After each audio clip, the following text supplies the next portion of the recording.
आणि एक महत्त्वाची बातमी आहे, विधान परिषदेमधील महाविकास आघाडीचे आमदार आज राज्यपालांची भेट घेणार आहेत। दुपारी 3 वाजता राज्यपाल रमेश बैस यांची भेट घेतली जाणार आहे। विधान परिषदेमधील सभापती रिक्त जागेसंदर्भात ही भेट घेण्यात येणार आहे। जर सभापती निवडत नसल्यामुळे विरोधक आक्रमक बनले आहेत। कामकाजावर बहिष्कार टाकण्याचा इशारा देखील यावेळी विरोधकांनी दिला।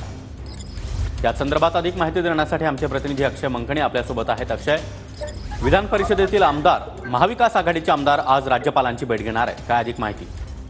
सागर, नक्कीच गेल्या अनेक महिन्यांपासून सभापतीचं पद जे आहे ते वरच्या सभागृहात विधान परिषदेमध्ये रिक्त असल्यामुळे विरोधक आमदार जे आहेत महाविकास आघाडीचे ते आता आक्रमक झालेले आहेत। या सर्व आमदारांचं म्हणणं आहे की आता आम्ही कामकाजांवरतीच बहिष्कार टाकू। खरं तर महाविकास आघाडीच्या आमदारांची संख्या जी आहे ती आता वरच्या सभागृहामध्ये ते अधिकतम पद्धतीने पाहायला मिळते। त्यामुळे सभापती पदाची निवडणूक झाली तर महाविकास आघाडीचा सभापती जो आहे तो वरच्या सभागृहात बसला जाईल अशी चिन्ह देखील आहेत। त्यामुळे सभापतीची निवडणूक होणं अत्यंत महत्त्वाचं आहे। या विषयाच्या संदर्भात अनेक वेळा पत्रव्यवहार जो आहे तो महाविकास आघाडीच्या आमदारांनी केलेला होता, परंतु आज राज्यपालांना जाऊन या सगळ्या संदर्भाची कल्पना जी आहे ती महाविकास आघाडीच्या विधान परिषदेतल्या आमदारांकडून देण्यात येणार आहे।